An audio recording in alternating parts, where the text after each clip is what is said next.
Silent, ready, 10 second.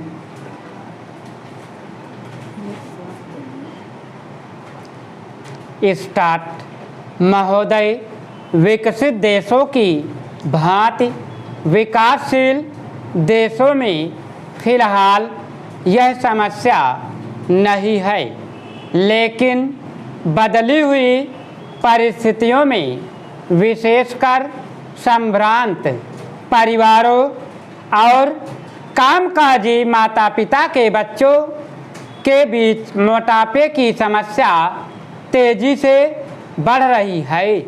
वैसे तो बच्चों के मोटे होने के लिए कई परिस्थितियां जिम्मेदार होती हैं, जैसे उनके पैतृक गुण, भूख, उसका स्वभाव और दुखी होना। किन्हीं विशेष प्रकरणों में हार्मोन संचय में गड़बड़ी होना मोटापे का एक कारण बन जाता है।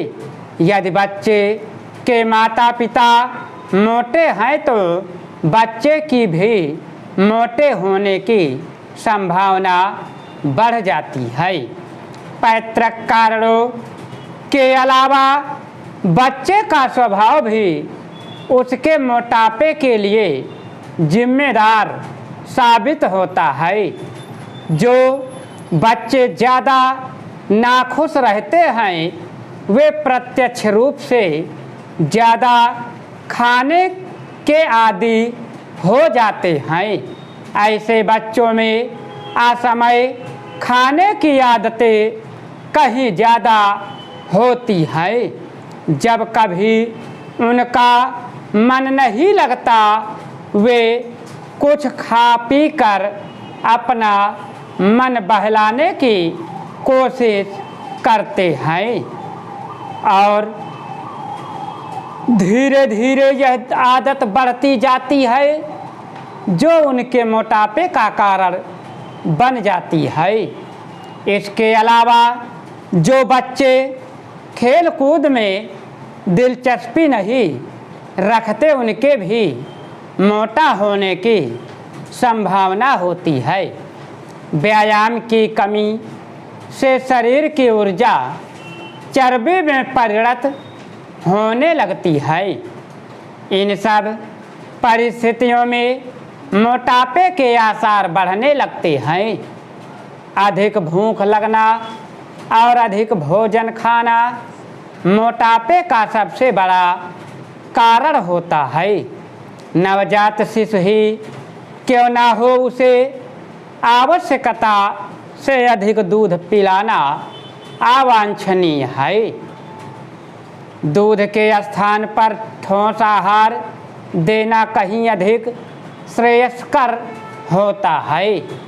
जैसे जैसे बच्चा बड़ा होता है उसके खाने पीने में खासकर इस बात का ध्यान रखा जाना चाहिए कि उसमें चर्बी बढ़ाने का कारण बनने वाले खाद्य पदार्थ खासकर घी, मक्खन आदि का इस्तेमाल अनुपात से ज़्यादा न होने पाए।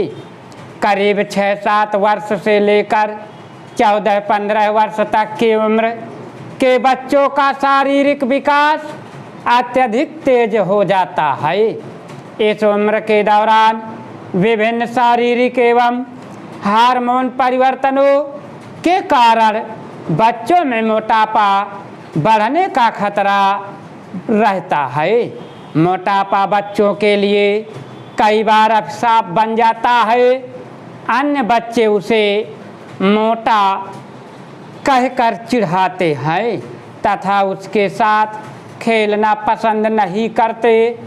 इस प्रकार दुखी होने और अकेलेपन के कारण स्वयं को सांत्वना देने के लिए बच्चा सामान्य से क्रमशः मोटा ही होता चला जाता है।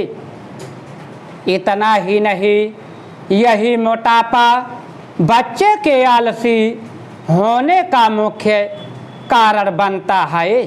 सामान्य जीवन में वह और बच्चे की तुलना में पहले खेलने कूदने में और फिर कई बार पढ़ने लिखने में पिछड़ने लगता है। यही नहीं, बचपन का मोटापा युवा अवस्था और अधिक उम्र होने पर रोगों का कारण बनता है। मोटापा, हृदय रोग, कुछ प्रकार के कैंसर और समय से पहले मौत का प्रमुख कारण बन जाता है। अत्यधिक मोटापा शरीर में चर्बी को जन्म देता है, जिसका असर रक्त की धमनियों और सिराओं पर पड़ने लगता है।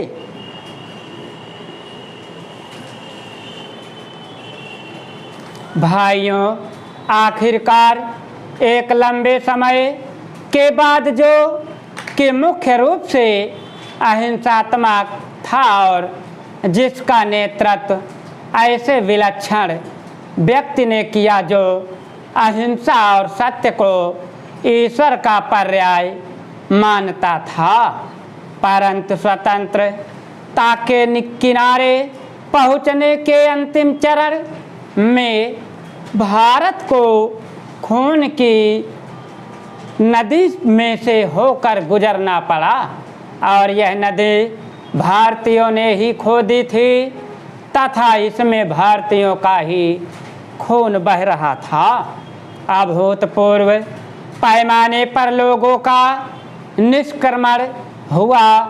पुरुषों, स्त्रियों, बच्चों, बूढ़ों, बीमारों समेत 1 करोड़ व्यक्ति जिनके शरीरों से खून चूकर भारत की भूमि तक को रंग रहा था। भारत के एक ओर से दूसरी ओर गए उन्होंने अपने पीछे न केवल मकान और ज़मीनें छोड़ी बल्कि अपने घर के व्यक्तियों के मृत शरीर भी छोड़े।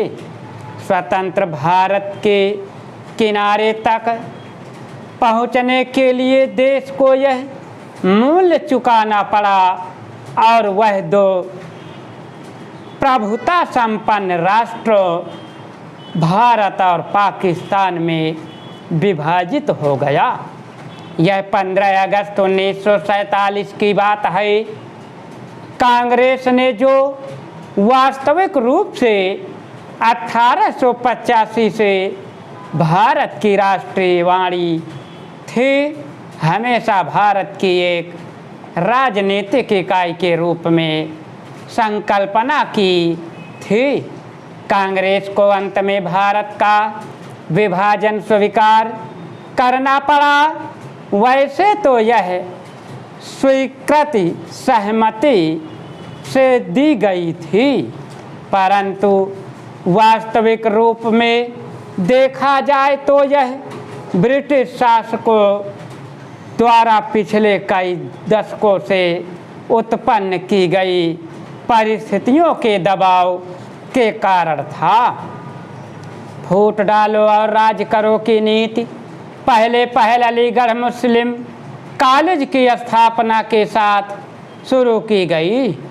एक दूसरे के बाद आने वाले 3 ब्रिटिश प्रिंसिपलों ने पृथकता का विचार मुस्लिम नेताओं और छात्रों के मन पर बैठाया। सर सैयद अहमद को विभाजन मूलक विचारों को फैलाने के लिए उनसे हर प्रकार की मदद मिली। हम यह नहीं कहेंगे कि इसमें हिंदुओं का कोई दोष नहीं था, जो मुसलमानों से सामाजिक स्तर पर अलगाव बनाए रखते थे और आर्थिक दृष्टि से उनका शोषण करते थे। अलीगढ़ कॉलेज के अधिकारियों को अपने उद्देश्य की पूर्ति के लिए उपजाऊ भूमि मिली। यह सब कुछ पिछली शताब्दी के अंतिम वर्षों में हुआ। इन्होंने सोच समझकर राष्ट्रीय मुसलमानों की उपेक्षा करने की नीति अपनाई। 1947 में कांग्रेस के पास विभाजन स्वीकार करने के सिवा कोई विकल्प नहीं था। विशेषकर गंभीर सांप्रदायिक झगड़ों के कारण जो कि गृह युद्ध का रूप धारण कर रहे थे। जिन्ना ने यह सुझाव भी दिया कि सांप्रदायिक आधार पर आबादी की अदला बदली की जाए। स्टॉप। अगर तुम लोग नए हो तो सब्सक्राइब करो, वो जो लाल वाला बटन है उसके साथ सूर्य नमस्कार करो या फिर अनुलोम विलोम, मुझे नहीं पता, बस क्लिक हो जाना चाहिए। अब मैं